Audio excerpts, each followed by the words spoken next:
Ya, terima kasih. Shalom semuanya.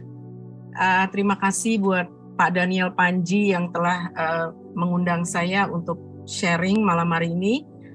Saya akan bawakan sedikit background supaya kita mengerti bahwa kalau bisa ditayangkan apa yang sudah saya persiapkan.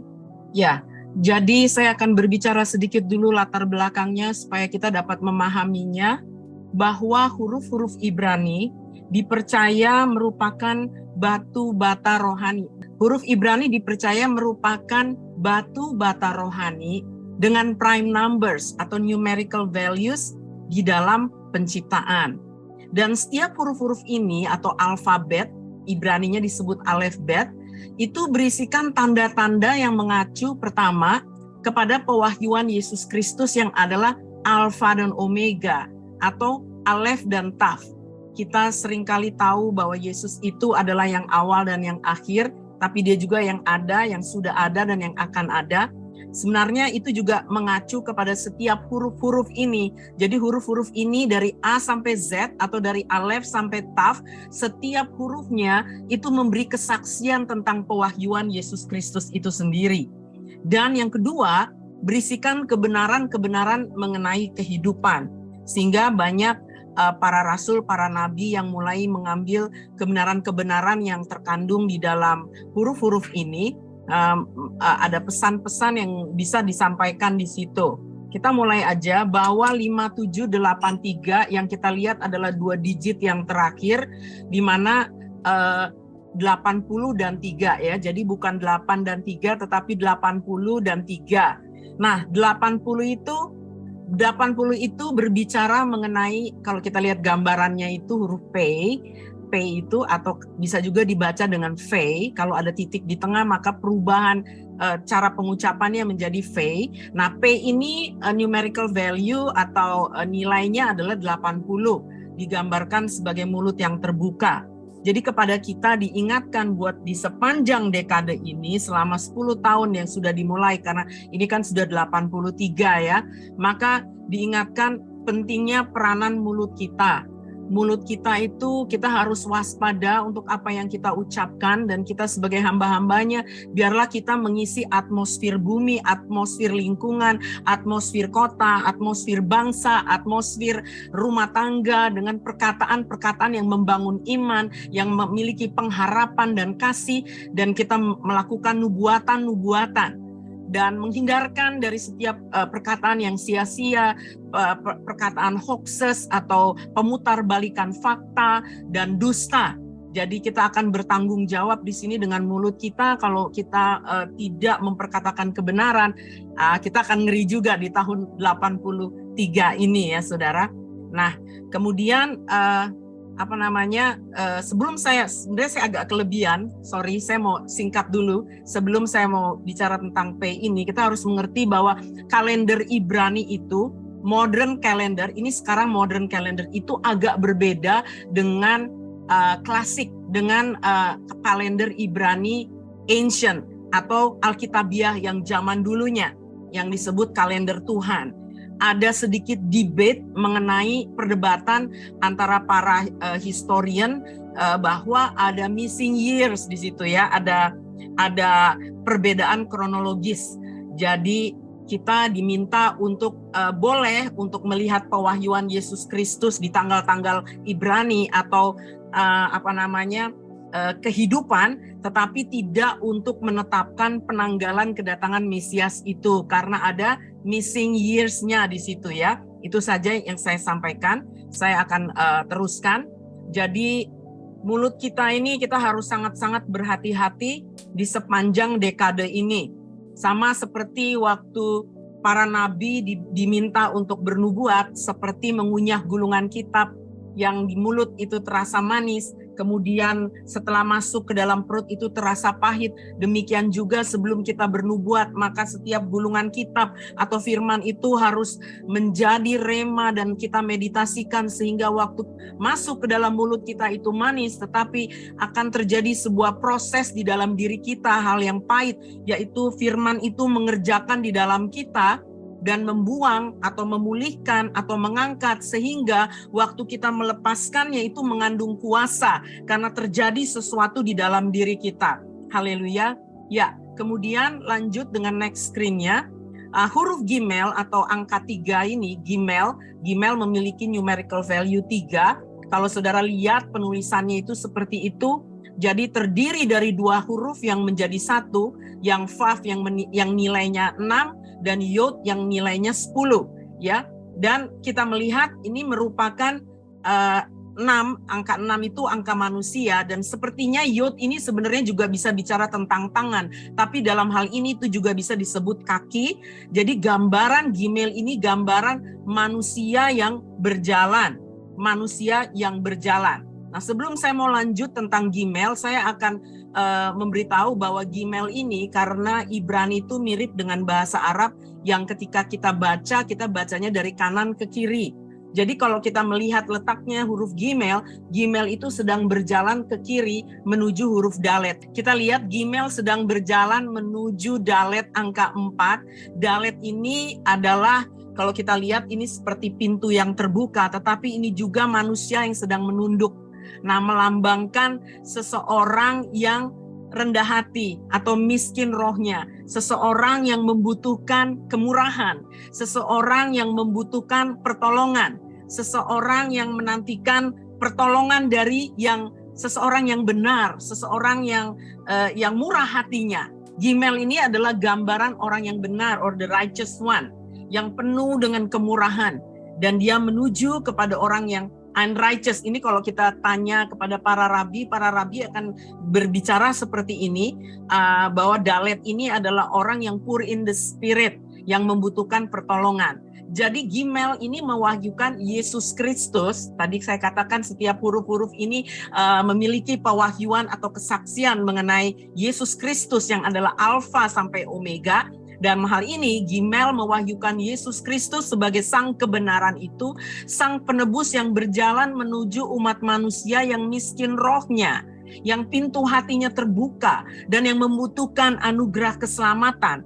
Oleh sebab itu kita akan melihat di 5783 bagaimana kita, karena ini memang Gimel sedang menyatakan melepaskan anugerah, jadi kita akan melihat begitu banyaknya atau mudahnya penginjilan atau amanat agung itu bisa dilakukan kalau kita benar-benar mau mengikuti apa yang sedang Tuhan nyatakan kepada kita. Jadi Gimel ini berasal dari kata gamal yang artinya pertama untuk berurusan, to deal out to. 2, untuk memberi atau to give atau menyapih, memiliki. Ini mencakup, memberinya nih mencakup 2 hal. Tentu yang pertama kita sangat senang sekali karena kita paling suka dengan kata pemberian berkat. Tentu, atau upah karena kita telah melakukan sesuatu. Tetapi satu hal yang banyak orang tidak suka adalah ini juga penghukuman, ya, diberikannya penghukuman atau punishment, ya, punishment atau penghukuman. Nah, tetapi ketika saya sedang mempersiapkan ini, Roh Kudus menuntun saya untuk bisa menjabarkan dalam hal penghukuman di sini. Ini adalah lebih bersifat pendisiplinan. Punishment bersifat pendisiplinannya, koreksinya, pembersihan di dalam rumah Tuhan. Ini pun merupakan anugerah, bagian dari kasih karunia bagi umatnya, agar umatnya diberikan kesempatan untuk bertobat, terbebaskan dari penghukuman atau eternal judgment of God di takhta putihnya, begitu. Jadi sekarang ini ada masa pendisiplinan, tetapi pendisiplinan itu memang tidak enak. Dibakar, ada baptisan api, ada yang membakar kita. Tapi ini tetap merupakan anugerah supaya kita tidak masuk di dalam penghukuman itu, pendisiplinannya. Tentu Tuhan yang lebih tahu apa yang akan disiplinkan dari kita, apa yang dikoreksi dari dalam kehidupan kita, mungkin dari pekerjaan pelayanan, dari karakter dan lain-lain sebagainya. Tetapi kita harus ingat bahwa Tuhan itu menghajar orang-orang yang dikasihinya dan menyesah orang-orang yang diakuinya sebagai anak. Jadi kita memerlukan pertobatan yang sejati, memerlukan satu transformasi yang Tuhan inginkan. Dan di tahun ini keputusan-keputusan atau pilihan-pilihan atau tindakan-tindakan yang diambil menjadi penting untuk menentukan di dalam memasuki tahun-tahun berikutnya. Karena penanggalan Ibrani itu sesuatu yang tidak hanya misalnya tahun 83 gitu putus gitu ya. Ini akan berhubungan 83, 84, demikian juga dari tahun 82 tadi ya. Nah 84 itu menggambarkan Dalet yang rendah hati, yang membuka pintu hatinya. Artinya yang siap, sudah melakukan proses pertobatan, sudah melalui pendisiplinan. Sehingga pada tahun itu di depan kita, dia akan mendapatkan hal-hal yang luar biasa. Karena pengampunan itu dari Tuhan. Ya, jadi Gimel ini juga, saudara, Gimel ini juga melambangkan Roh Kudus, karena kita tahu bahwa Alef huruf A, alfa, itu melambangkan Bapa angka 1, Bet angka 2, atau huruf B kita angka 2 berbicara tentang Yesus, kita mengerti dia putra. Namun yang ketiga, Gimel ini juga berbicara mengenai Roh Kudus. Dia berbicara tentang Roh Kudus. Namun apa yang ditekankan yang saya ingin bagikan dalam hari ini, karena kita masing-masing tahu tentang siapakah Roh Kudus dan peranan Roh Kudus, saya diingatkan bahwa kita hamba-hamba Tuhan harus sangat balance. Ada yang disebut dengan pengurapan di dalam diri kita, itu untuk mengerjakan di dalam diri kita karakter ilahi atau kodrat ilahi, untuk memiliki kehidupan yang saleh. Kalau ini tidak seimbang, maka berbahaya dengan pengurapan yang di atas kita, pengurapan yang upon us, untuk melakukan tugas-tugas pekerjaan pelayanan. Karena justru disinilah kebanyakan terjadi hamba-hamba Tuhan jatuh karena tidak seimbang dengan pengurapan di dalam diri mereka yang harus mengerjakan kodrat ilahi atau transformasi diri. Mereka terlalu mengandalkan pengurapan di atas sehingga bisa berakhir seperti Matius pasal 7 di mana kita masing-masing telah mengerti bahwa pada hari-hari terakhir banyak orang-orang yang berkata, Tuhan, bukankah aku telah bernubuat demi namamu? Bukankah aku telah mengusir setan demi namamu? Artinya orang-orang yang boleh dikata telah melakukan signs and wonders, orang-orang yang memiliki karunia-karunia. Inilah Roh Kudus mengingatkan agar kita juga harus memberikan Dia tempat di dalam hidup kita untuk mengerjakan agar kodrat ilahi itu muncul, agar karakter Kristus itu semakin nyata di dalam hidup kita. Nah, Gimel kalau kita lihat juga, Gimel itu dieja Gimel Mem Lamet, GML, begitu ya, dibaca Gemal. Nah, Gemal itu artinya unta, camel. Jadi kalau kita melihat seperti ini, Gimel juga berbicara terlihat seperti unta, seperti kaki, seperti unta yang sedang berjalan. Ini melambangkan juga perjalanan hidup. Kita bisa mengerti perjalanan bapa leluhur pada waktu-waktu zaman Alkitabiah di masa lalu, Abraham, Ishak, dan Yakub melalui padang gurun dengan mengendarai unta-unta membawa barang-barang menuju tanah perjanjian. Dan unta dapat bertahan hidup dalam waktu yang lama di dalam perjalanan tanpa makan atau minum karena dia menggunakan cadangan lemak itu di punuknya di situ.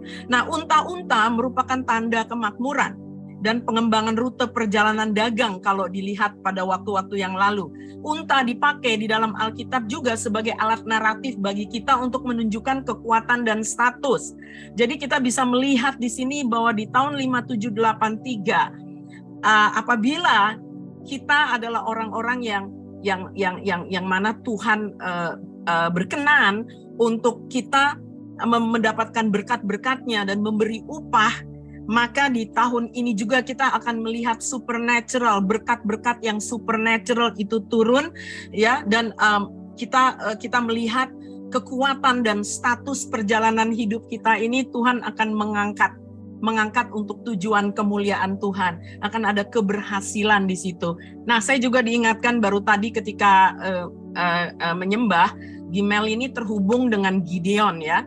Tapi yang saya dapatkan di sini lebih kepada Gideon, bukan hanya pasukan Gideon, Karena seringkali kita berbicara tentang pasukan Gideon. Tetapi saat ini yang saya dapatkan adalah Gideon itu sendiri. Dia adalah seorang hakim. Ini berbicara tentang kerasulan. Para rasul yang akan bangkit. Tetapi saya lebih diberikan di ayat Hakim-Hakim 7 ayatnya yang ke-17. Ketika itu dikatakan sedemikian. Dan berkatalah ia kepada mereka. Jadi Gideon ini berkata kepada pasukan-pasukannya itu, perhatikanlah aku dan lakukanlah seperti yang kulakukan. Maka apabila aku sampai ke ujung perkemahan itu, haruslah kamu lakukan seperti yang kulakukan. Jadi Roh Tuhan ini memberi ketegasan ke dalam hati saya agar para rasul, para hakim, para orang-orang yang ada di atas, biarlah kehidupannya itu menjadi teladan. Jadi kalau mau melakukan kegerakan doa, ya dia harus berdoa. Kalau mau kegerakan apapun, ya dia harus melakukan itu, seperti itu. Karena begitulah Gimel itu terhubung dengan Gideon. Dan kalau nama Gideon itu berasal dari kata gada. Di Eja itu tulisannya Gimel dan Dalet, angkanya 7. Sedangkan angka 7 adalah angka kepenuhan, kita tahu. Sebuah siklus yang penuh, kesempurnaan. Angka 7 berasal dari huruf Ibrani Zayin, digambarkan dengan sebuah pedang, yang secara literal artinya pedang itu untuk memotong. Nah, riset saya memberikan saya pengertian bahwa kemarin ini di bulan Agustus tanggal beberapa ya, saya agak lupa tanggalnya, dikatakan Earth faster spin and shorter days. Jadi terjadi putaran di rotasi bumi ini lebih cepat daripada waktu-waktu sebelumnya. Jadi para ilmuwan sedang meneliti apa yang sedang terjadi. Sepertinya putaran poros bumi itu ada percepatan. Dan kita tahu kalau memang ini Gideon melambangkan kesempurnaan satu siklus penuh dengan gambaran huruf Zayin yang artinya pedang, maka dipercaya Tuhan sedang mempercepat waktu. Tuhan sedang mempercepat waktu. Jadi bagi kita para hamba-hambanya, Tuhan mengajak kita untuk kita hidup bijaksana, untuk kita benar-benar apapun yang Tuhan percayakan kepada kita, biar kita bisa melakukan itu. Itu yang saya dapatkan, saya kembalikan. Tuhan Yesus memberkati. Wow, kita semua diberkati ya, amin. Pemaparan yang luar biasa. Ibu Brigita, mas saya tuh udah kenal lama dan dia memahami mengenai musim Tuhan melalui perjalanan daripada season demi season mengenai penanggalan Ibrani dan juga kehidupan real orang-orang Yahudi, baik sejarah juga. Mungkin boleh saya saksikan sedikit sebelum saya sharing. Saya waktu itu ada di Israel tahun berapa dengan Ibu Bridget juga. Saya waktu itu diberikan beban dari Tuhan untuk memberi makan orang Yahudi. Masih ingat gak Ibu Bridget? Saya nggak tahu. Anda masih ingat gak? Waktu itu saya sambil rada mau nangis juga. Nah, Ibu Bridget yang paling meresponi bahwa dia katakan kita memberi makan itu secara physically katanya. Tapi kalau kita tur ke Israel kan ngelihat mereka prosper ya, karena kita berbintang terus, bintang 5 terus, makanan super gitu kan. Yang lain meresponi saya dengan melemahkan gitulah. Ya, di Indonesia juga masih banyak yang miskin. Gimana caranya kita memberi makan orang Yahudi? Udahlah, forget it gitu kan. Tapi Ibu Bridget waktu itu mendorong saya, betul itu kalau mau jadi seperti Yusuf itu. Nah, saya terusin nih kesaksiannya Ibu Bridget, gak tahu mungkin saya pulang menangis karena saya sepertinya kalau ke Israel tuh kan term gitu kan, per tahun lah gitu, minimalnya udah mesti per tahun sekali ke sana gitu kan, dan atau 2 tahun atau Itu orang juga bangga ngitung-ngitung kalau udah pergi ke Israel berapa kali itu bangga gitu kayak. Tetapi sebetulnya itu tuh increasing our soul ya. Ketika ke sana tuh diisi dengan satu perjalanan, jangan sekedar shopping-shoppingan, jalan-jalan dan foto-fotoan gitu kan. Nah, aku pulang waktu itu seperti wah, ada something yang nggak bisa dipenuhi, kok begini susahnya. Nah, terus aku pulang, aku ada undangan ke Taiwan. Waktu itu saya pergi dengan Pak Tony Mulya. Di Taiwan, saya di dalam konferensi itu, saya bertemu dengan satu orang pure Yahudi, Messianic Jew, dan dia koordinator daripada Lumbung Yusuf, Joseph Storehouse of Israel. Loh, kata saya, bener gak itu ya? Iya, dia cerita begitu sambil menangis. Dia di kota Haifa dan dia punya gudang. Ya, saya waktu itu punya uang berapa ratus dolar lah, sisa-sisa itu saya serahkan. Ini hanya benih sulung saya nggak ada lagi, saya serahin. Lalu saya pulang dan saya minta nomor dia, tapi saya sekarang hilang nih nomornya, nggak tahu kemana nih. Namanya juga namanya susah sekali gitu ya. Nah, dan begitu saya pulang dari Taiwan, ada seseorang ingin ketemu saya dan dia katakan saya sibuk dan saya ingin ketemu hanya 30 menit saja di Jakarta, dan dia terbang, bukan orang Jakarta. Ketemu saya balik lagi, untuk apa coba? Bawa uang dolar. Yang saya nggak pernah ngelihat uang dolar setumpuk begitu. Saya ini orangnya sederhana, Bapak Ibu sekalian. Ya berkecukupan lah gitu, nggak berkelimpahan gitu. Wow, kata saya, ini kenapa? Aku ingin menabur ke Israel, tapi gimana caranya? Dan aku diingatkan Tuhan untuk Pak Daniel. Loh, kata saya ini benar nangis ingin memenuhi mimpi saya untuk memberi makan ke orang-orang Yahudi. Dan saya ceritain dan saya cerita mengenai Ibu Bridget juga. Hanya satu yang konfirmasi, Ibu Brigita. Dia katakan, iya. Lalu tahu nggak? Saya pergi lagi ke sana. Saya hanya cuma minta sama ibu ini, bolehkah dana ini saya potong hanya untuk ongkos, saya nggak mau ngambil untuk hak orang lain. Kita nih harus bisa dipercaya ya. Dan saya mengambil hanya untuk ongkos, dan bolehkah saya pergi dengan anak saya namanya Joseph Yusuf? Wah, boleh. Silahkan. Dan saya pergi ke sana lagi, Bu Brigita. Hanya untuk menyerahkan dana tersebut. Dan saya pergi ke Haifa, saya lihat gudangnya, saya lihat kafenya, dan melalui pelayanan ini udah 1.700 orang-orang Yahudi yang percaya kepada Kristus. Dan dia nerima uang ini sambil menangis terseguk-seguk. Kenapa? Karena dia butuh untuk kontrakan gudang itu dan operational cost yang belum terbayar, dan dia hitung itu persis sesuai dengan kebutuhan. Pertanyaan, siapkah kita mau dipakai Tuhan? Jangan mengandalkan manusia. Siapkah kita jadi penyalur berkat? Karena Tuhan kita tuh hidup, gak usah diatur. Ya, Tuhan yang ngatur hidup kita. Tetapi Tuhan itu mau taruh visinya, mimpinya itu kepada kita untuk dilaksanakan. Makanya kita lagi bangkitkan Lumbung Yusuf Indonesia lagi. Nanti kita akan retreat tanggal 28 semalam sampai 29 di Bogor. Itu yang berkenaan dengan pangan.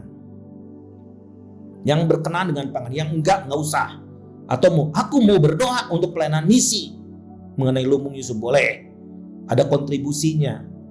Nah, retreat kita di My Home nanti tanggal 5 sampai 6, nanti saya akan jelaskan kenapa begitu super penting retreat ini. Karena Anda harus memutuskan, are you still busy?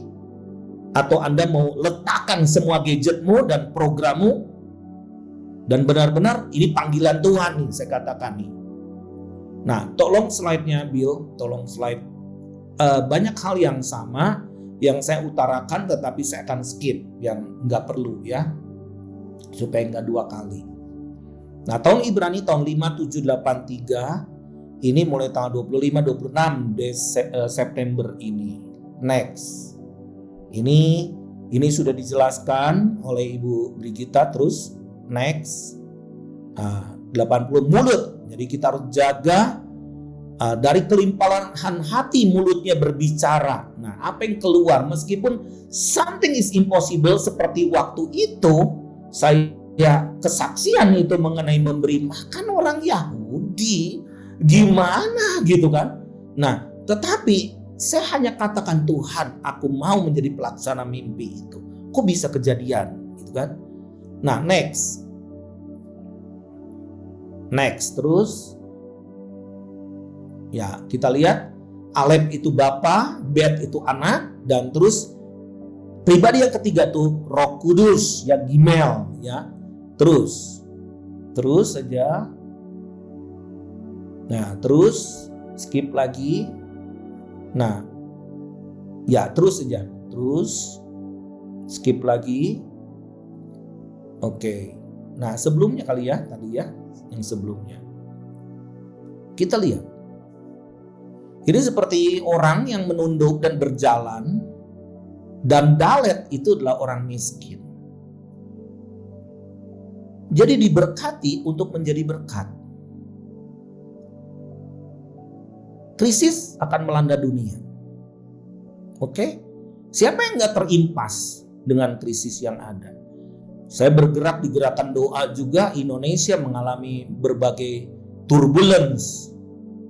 Dari pertukaran uang konversinya 1 US dollar 2.400 mendadak jadi 17.000 sampai sekarang sampai 15.000 dan gak pernah jadi 3.000 lagi.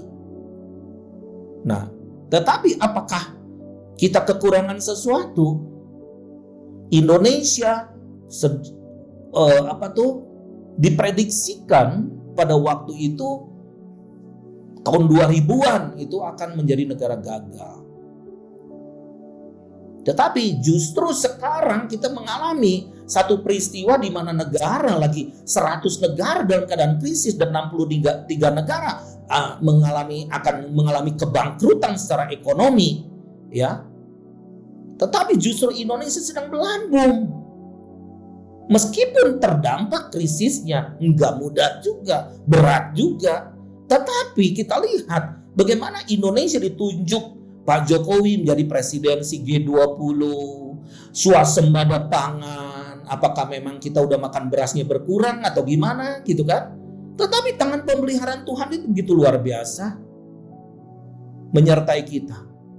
Nah, apa kaya di dalam Tuhan adalah ketika kita mau memberi. Di dalam firman Tuhan dikatakan memberi kepada orang, menolong orang menderita itu sama dengan memiutangi Tuhan. Kalau kita nih, maaf ya Bapak Ibu, kalau kita kekurangan terus, mungkin kita kurang memberi. Kita perpuluhan rajin, kita gini, memberi itu dengan sakit Bapak Ibu. Nggak hitung-hitungan.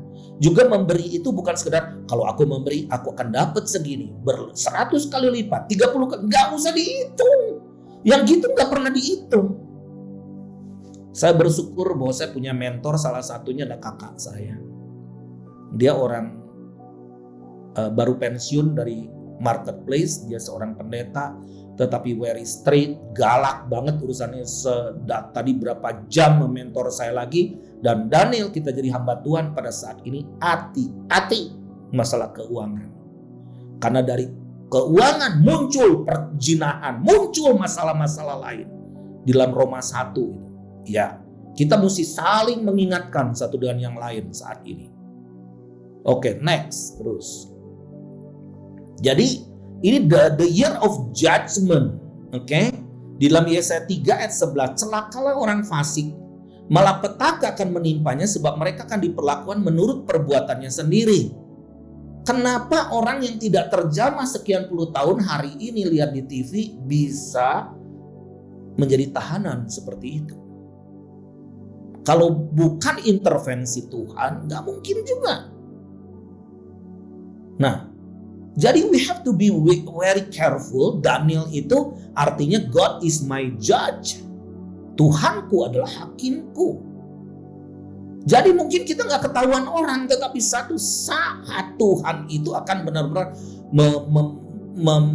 mengetuk meja untuk menghakimi, khususnya gereja Tuhan terlebih dahulu. Next.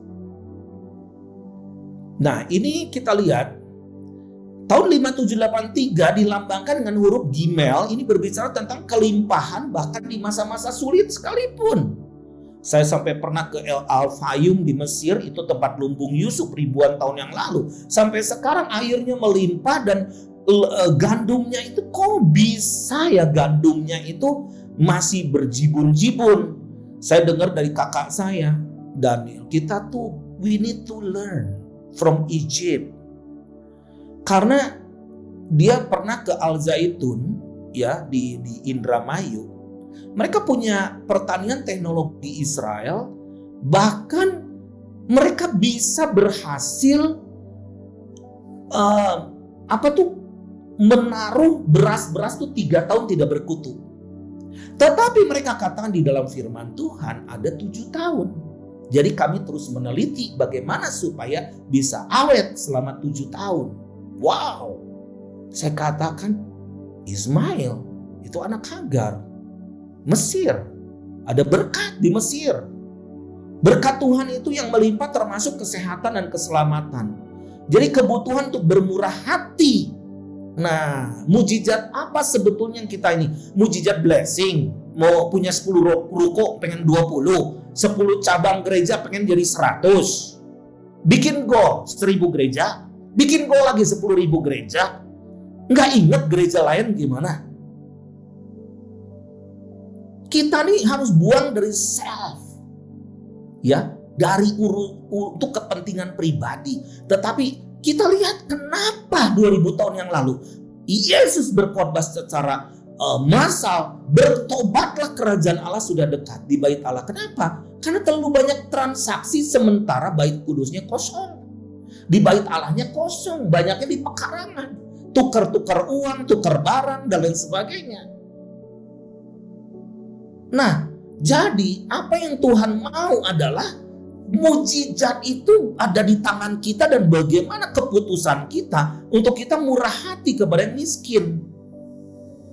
Nah, Tuhan akan membalas berlimpah baik itu hal yang baik ataupun yang buruk. Terus, next. Nah, oke, terus saja. Terus ini mengenai Roh Kudus. Ya. Terus saja. Nah, Gimel ini adalah dari kata yang salah satunya adalah gamol, itu memberi makan sampai benar-benar matang. Ya. Di dalam Bilangan 17 ayat 8, ketika Musa keesokan harinya masuk ke dalam kemah hukum itu, maka tampaklah tongkat Harun dari keturunan Lewi telah bertunas, mengeluarkan kuntum, mengembangkan bunga dan berbuahkan buah badam. Roh Kudus membawa kita kepada kedewasaan. Kedewasaan, ingat, jangan nyari berkat terus kalau mengikut Tuhan. Tetapi apakah kita mau jadi saluran berkat buat banyak orang? Bukan cari miracle terus. Tetapi di dalam kehendak Tuhan, kita ini jadi miracle di tengah-tengah masyarakat. Kita jadi mujizat, kedatangan kita sini harus seperti kedatangan Tuhan di tengah masyarakat. Ya, jadi dengan kelimpahan yang menghasilkan buah, bukan kita sendiri yang nongol, kita di follow orang, kita jadi terkenal, kita jadi populer, kita disumbang ini perpuluhan masuk ke kita semua, uang semua masuk ditabung sama kita semua. Mau apa? Ingat bahwa kita ini pengelola, bukan pemilik. Terus, next. Jadi Gimel ini tadi dikatakan Ibu Bridget juga anak yang disapi. Ishak disusui, anak tidak lagi menuntut dari ibunya karena dia puas. Ya, di dalam Mazmur 131 ayat yang kedua, sesungguhnya aku telah menenangkan dan mendiamkan jiwaku seperti anak yang disapi, berbaring dekat ibunya. Ya seperti anak yang disapi jiwaku dalam diriku. Jadi Roh Kudus ini ingin memindahkan kita upgrading gitu, growing dari anak yang suka tuntutan, menuntut, minta ini, minta itu. Pernah nggak Bapak Ibu kalau kita di dalam doa nanya Tuhan gini, Lord, what can I do for you? What should I do for the nation? Apa yang dapat aku lakukan bagi engkau? Dan apa yang dapat aku perbuat bagi bangsa? Di situ kita akan menemukan satu kepuasan secara roh. Kalau enggak, Anda tuh kerut-kerutannya mukanya tuh hanya susah terus gitu. Dan apakah Tuhan mau memberikan kita nasib sial? Bahwa kita ini jadi umat yang susah terus? Enggak. Kerajaan Allah tuh enggak pernah krisis. Kerajaan Allah itu enggak pernah bergoncang. Supaya nyata kerajaan yang Tuhan akan eksis di bumi, itu kerajaannya tetap selama-lamanya. Next. Jadi sumber yang tidak pernah berakhir ya di camel ini kan bisa berjalan terus di saat yang lainnya terhenti dan merasa haus. Nah, Yohanes Pembaptis memakai pakaian bulu unta. Terus di dalam Yohanes 4 ayat 14, tetapi barang siapa minum air yang akan kuberikan kepadanya, ia tidak akan haus untuk selama-lamanya. Sebaliknya, air yang akan kuberikan kepadanya akan menjadi mata air. Lihat. Kalau kita haus di seumur umur, pernahkah kita jadi mata air? Di dalam dirinya yang terus-menerus memancar sampai kepada hidup yang kekal. Kalau kita disebut hamba Tuhan, siapa Tuhan kita? Tuhan. Bukan hamba manusia lain. Minta sama Tuhan, baru Tuhan gerakin orang lain untuk memberi. Next. Jadi kesimpulannya, tahun Ibrani ini 5783 ini adalah berbicara tentang kelimpahan. Nah, kelimpahan apa lagi? Uang. Kelimpahan apa? Segala sesuatu di saat kekurangan. Dan ini berbicara tentang kuasa Roh Kudus yang di dalam kita dan mulut perkataan kita. We speak blessing meskipun apapun yang terjadi. Tadi saya curhat-curhatan sama koko saya. Daniel, lu tahu gue banyak ketipu. Sama. Tapi gue gak pernah nyebut itu ketipu. Karena kita ini kan pelayan Tuhan. Yang punya rumah itu kan Tuhan kita. Kita ini hanya hamba, dulos. Iya benar juga ya. Iya justru di saat krisis malah kita bisa lakukan gini. Iya kata saya buktikan bahwa Tuhan yang kita sembah Tuhan yang hidup. Nah, jadi dia itu akan membimbing kita kepada satu kedewasaan penuh yang disebut totalitas dan keberhasilan. Our God is not about your money. Our God is not your deposito. Berapa asetmu, berapa besar gerejamu, berapa tabunganmu. Bukan soal itu. Tetapi bagaimana how we grow, bagaimana kita bertumbuh dalam kesempurnaan seperti Kristus yang menghambakan diri. Jadi kita disapi dari dunia ini sehingga kita menjadi anak yang tidak banyak tuntutan dan menemukan persediaan yang tidak berkesudahan di dalam dia, karena dia itu spring, itu mata air. Nah, mata air kalau kita bendung terus, kayak balon kitanya meledak satu saat. Kita harus salurkan air kehidupan itu. Next. Oke. Saya mau berbicara mengenai saat ini, bulan ini. Sebelum kita memasuki, karena kita nih menuju ke Rosh Hashanah tahun Pei Gimel ya, di akhir bulan September. 26 September 2022. Saya bersyukur minggu depan saya akan pergi ke sana. Saya nggak ada rencana. Dan saya lagi nggak mau, apalagi saya ini dalam keadaan juga, saya ini masih juga ada rasa kedukaan, nah ya. Saya nggak mau jalan-jalan, apalagi bawa rombongan dan sebagainya. Mestinya tuh gue dihibur-hibur, bukan gue ngehibur orang terus gitu kan, secara manusia toh gitu. Tetapi itu diriku. Tetapi dua atau 3 hari yang lalu aku mempersiapkan ini.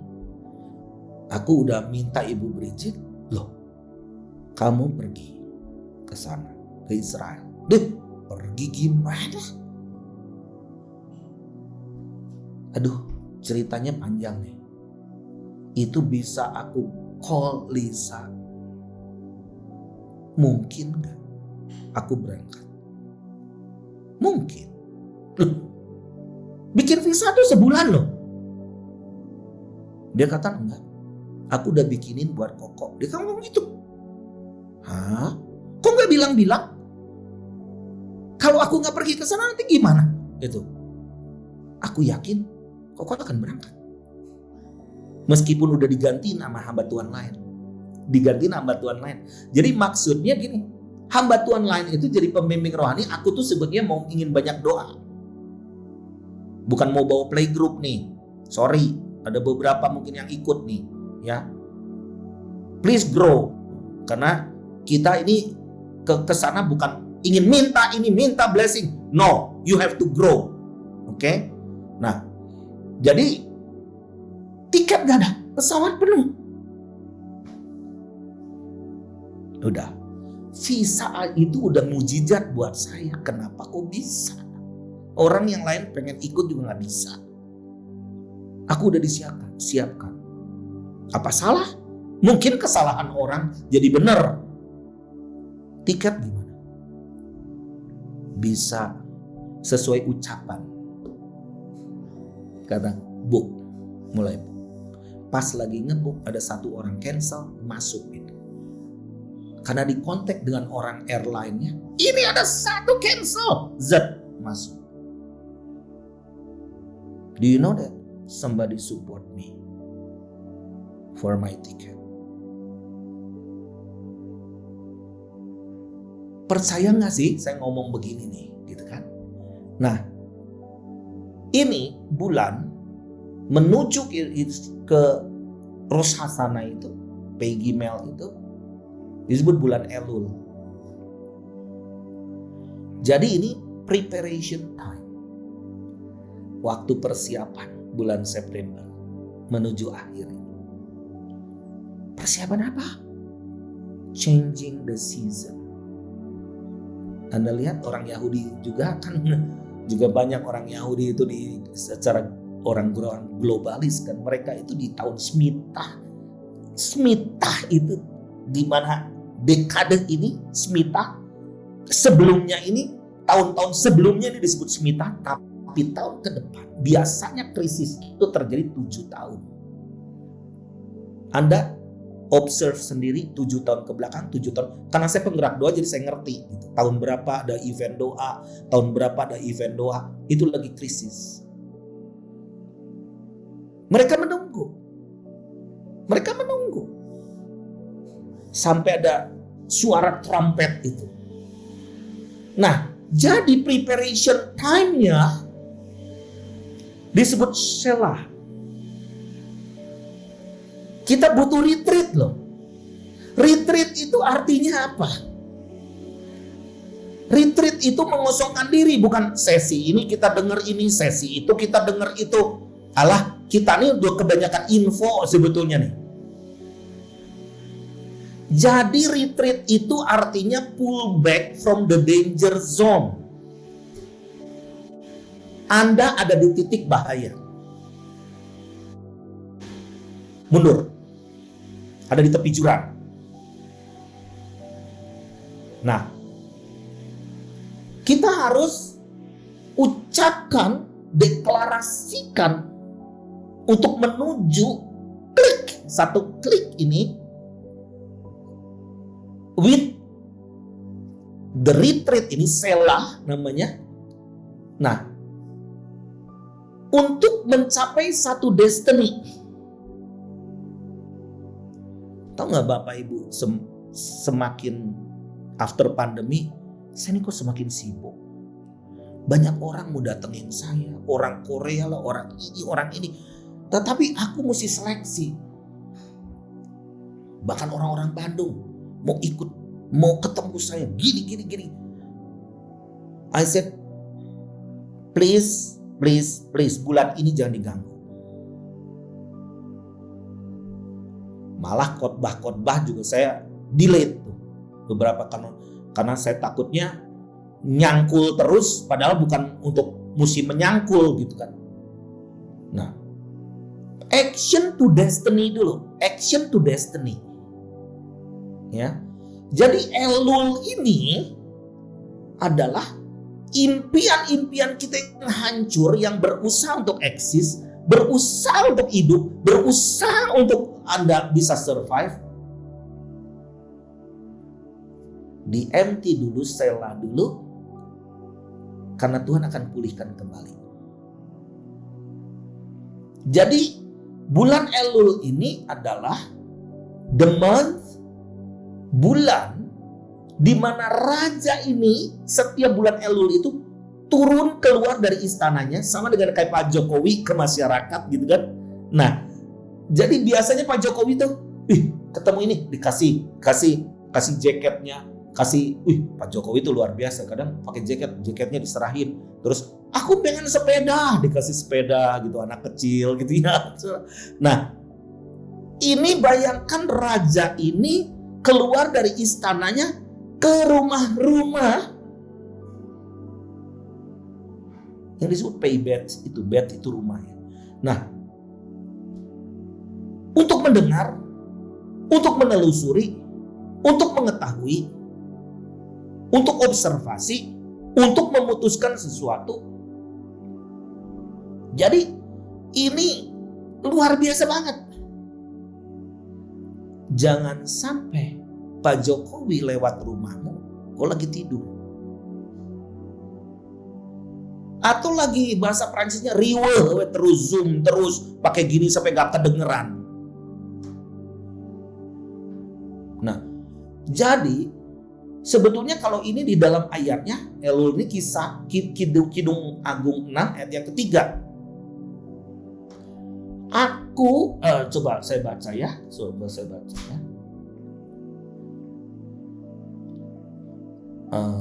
Kemana, dari ayat 1 ya. Kemana perginya kekasihmu, hai jelita di antara wanita? Ke jurusan manakah kekasihmu pergi supaya kami mencari besertamu?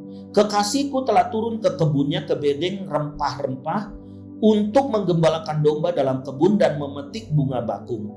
Aku kepunyaan kekasihku dan kepunyaanku kekasihku yang menggembalakan domba di tengah-tengah bunga bakung.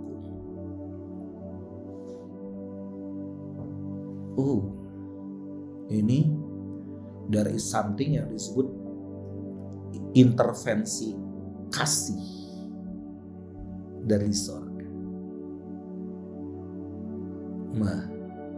Masih ingat 5 gadis bijaksana dan 5 gadis bodoh.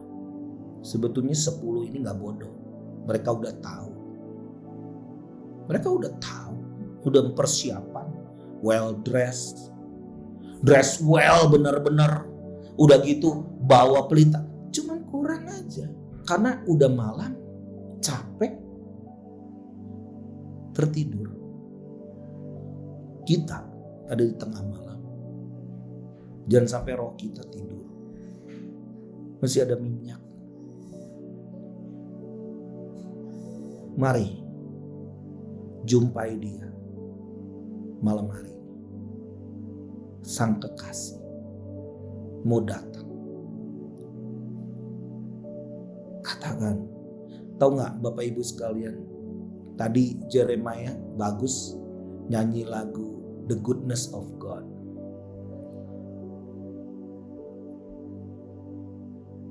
Di padang gurun, di Mesir. Saya ke Mesir 2 kali. Pandemi ini 2 kali. Tapi yang pertama itu lebih luar biasa karena saya naik mobil tuh bisa 8 jam, 10 jam di padang gurun. Hanya ngelihat Fata Morgana 1. Terus udah itu panasnya 52 derajat. Dan lebih enak tinggal di mobil. Apa yang kami lakukan? Cuman berapa orang waktu itu? 4 orang paling di van itu. Kita nyetel lagu The Goodness of God mungkin 1000 kali. Nyanyi lagu itu. Dan ketika badai datang, apalagi badai yang saya terima nih gak mudah Bapak Ibu sekalian. Badai yang bisa-bisa membuat saya juga, sampai koko saya tadi ngomong, untung kamu kuat ya. Kalau aku seperti kamu belum tentu. Aku melatih fight dengan diriku. Buang dagingku. Keinginan untuk maju, untuk kaya, keinginan untuk berhasil, keinginan untuk super, keinginan untuk mengembang ke sana. No. This is the month Raja itu akan datang. Can we say you are so good? Just sing the goodness of God. Apapun kondisinya. Mungkin persoalan Anda juga ada. Gak mudah. Tapi ketika Raja datang ke rumah, what is your response? Apa kalau Pak Jokowi datang ke rumah, kita akan ngomong, utangku banyak, gini-gini. Gak bakal didengar. Tetapi kalau Pak Jokowi datang ke rumah, kita lupa, utang kita juga lupa, kebutuhan kita lupa. Tapi betapa yang paling ingat apa? Selfie. Karena presiden datang ke rumahku. Siapa yang gak mau fotoan dengan presiden? Nah, apalagi raja. Raja kita ini bukan raja selfie. Raja kita adalah kekasih. Dia ingin memeluk kita dengan kasih. Get ready. Ini shifting time. Kalau nanti aku ada di Israel, aku minta tolong Pak Edison ngelit. Nanti aku ada di mana, aku akan sharekan. Pak Edison juga berbagi ya, apa yang aku dapat di sana. Karena aku nggak mau cerita sebetulnya apa yang aku dapat untuk aku berangkat dan kok terbuka jalan, pintu dibukakan. Ini aneh banget. Nah, ada something. Ini adalah musim yang baru. Kiranya Tuhan memberkati kita semua.